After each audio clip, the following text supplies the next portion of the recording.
அன்பான விவசாய பெருமக்களே, இன்றைக்கி நம்ம எதை பற்றி பார்க்க போகிறோம்னா, ரோஜா செடியோட உர நிர்வாகத்தை பற்றி பார்க்க போகிறோம். ஏன்னா ரோஸ் ஒரு முக்கியமான செடிங்க பூப்பயிரில். இப்போ மல்லிகைக்கு நம்ம ஏற்கனவே சொன்னோம்.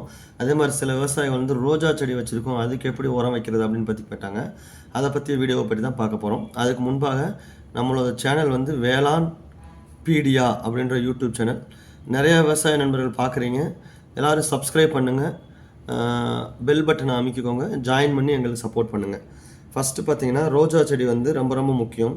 நடவு முதல் அறுவடை வரைக்கும் நம்ம பார்க்க போகிறோம். ஃபஸ்ட்டு நல்லா உழவு 2 உழவு ஓட்டிட்டு பேசலில் என்ன கொடுக்கணும் அப்படின்னு பார்த்தீங்கன்னா, அடி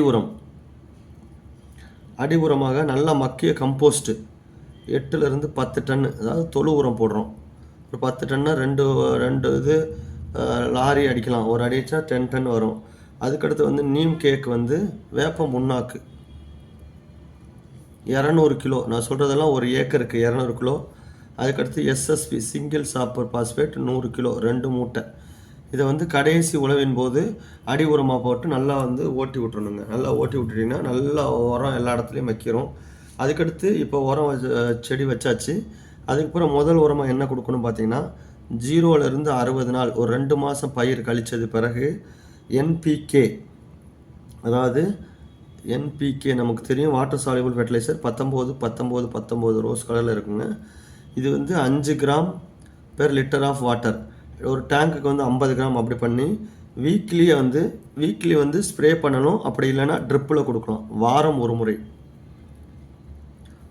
ஒரு முறை ட்ரிப்பு இருந்துச்சுன்னா ட்ரிப்பில் கொடுங்க, அப்படி இல்லைன்னா ஸ்ப்ரே பண்ணுங்கள். இது செய்யும்போது என்னென்னா, சரியான இடைவெளியில் நமக்கு தலைச்சத்து கிடைக்குது 19, மணிச்சத்து 19 கிடைக்குது, சாம்பல் சத்து 19 கிடைக்குது. அப்போ எல்லா பேரூட்ட உரங்கள் எல்லாமே நம்ம கரெக்டாக வாரம் கொடுத்துட்றோம். அதை 60 நாளில். அதுக்கடுத்து கொஞ்சம் பூக்க ஆரம்பிக்கும், ஃப்ளவரிங் ஸ்டேஜ்.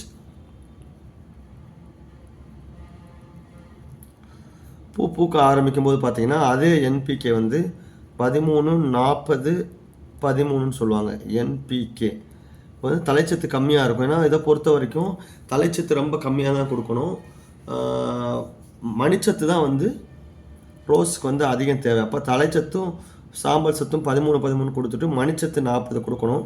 இதுவுமே 5 கிராம் 1 லிட்டர் தண்ணீருக்கு 10 நாட்கள் இடைவெளியில் கொடுக்கணும். 10 நாள் இடைவெளியில் ஒவ்வொரு தடவையும் நம்ம கொடுக்கணுங்க. அதுக்கடுத்து பார்த்தீங்கன்னா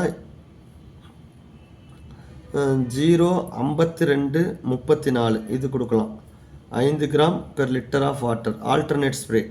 ஆல்டர்னேட்னா 10 நாளில் நமக்கு இது ஒரு 10 நாள் கொடுத்தோன்னா அடுத்த 10 நாள் கழித்து இது.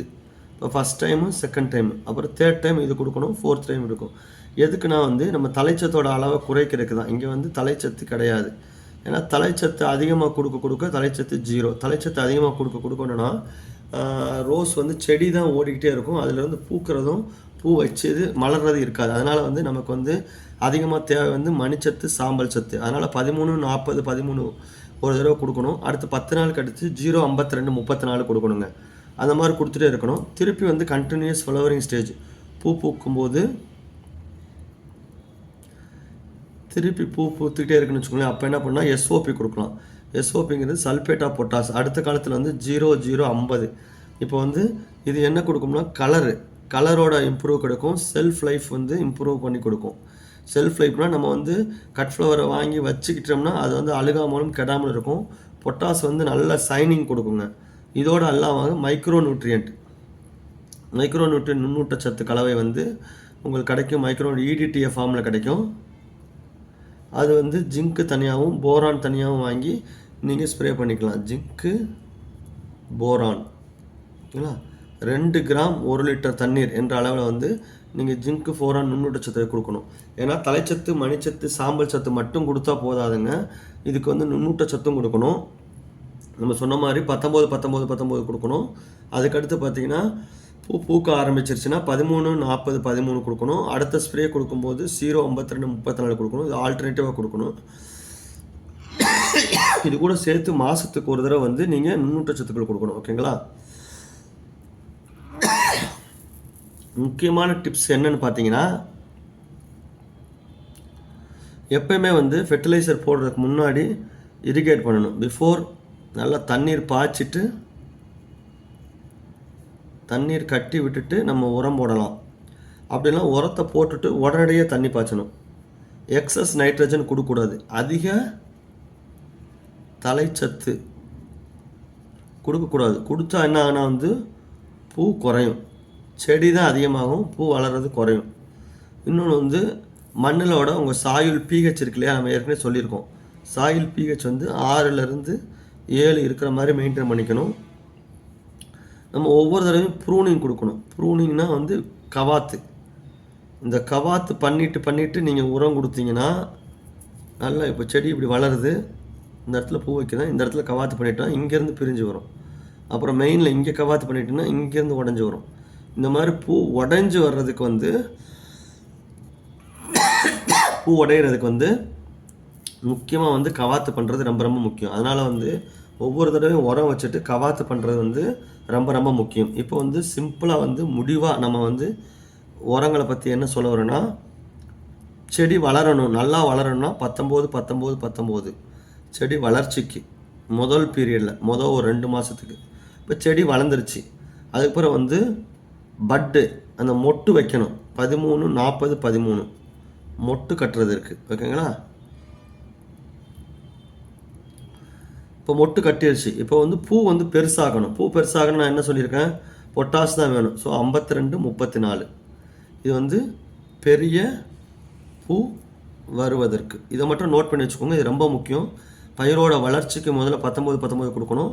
அதுக்கடுத்து 2-3 தடவை கொடுத்துட்டு பூ மொட்டு வைக்கணும்னா 13, 40, 13 ஸ்ப்ரேயும் கொடுக்கணும் 10 நாளைக்கு ஒரு தடவை.